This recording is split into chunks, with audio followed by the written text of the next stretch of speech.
चक number 100 तहसील जड़ावाला में मसीही तालबा अगवा इंसाफ का मुतालबा। फैसलाबाद चक नंबर 100 तहसील जड़ावाला में एक अफसोसनाक वाक़या पेश आया, जहां 8वीं जमात की मसीही तालबा नादिया को मुबैना तौर पर 3 नामालूम अफराद जबरदस्ती कार में डालकर अगवा करके ले गए।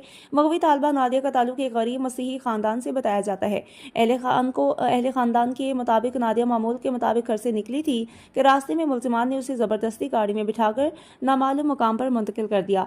वाक़े के बाद इलाके में खौफ व हरास फैल गया, जबकि अहले खाना शदीद परेशानी में मुब्तला है।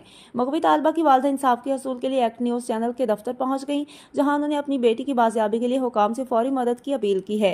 एक्ट न्यूज़ पर खबर नशर होने के बाद पुलिस ने मुकदमा दर्ज कर लिया और मुल्जिमान की तलाश शुरू कर दी है। अहले खाना ने वज़ीर आला पंजाब मरीम नवाज, IG पंजाब, RPO फैसलाबाद और CPO फैसलाबाद से फौरी नोटिस देने और नादिया की जल्द अज जल्द बाजियाबी का मुतालबा किया है। शहरी व समाजी हलकों ने भी वाक़या पर शदीद तशवीश का इजहार करते हुए मुतालबा किया है कि मुल्जिमान को फौरी गिरफ्तार करके करारवा की सजा दी जाए और मगवी तालबा को बाहिफाजत बाजियाब कराया जाए।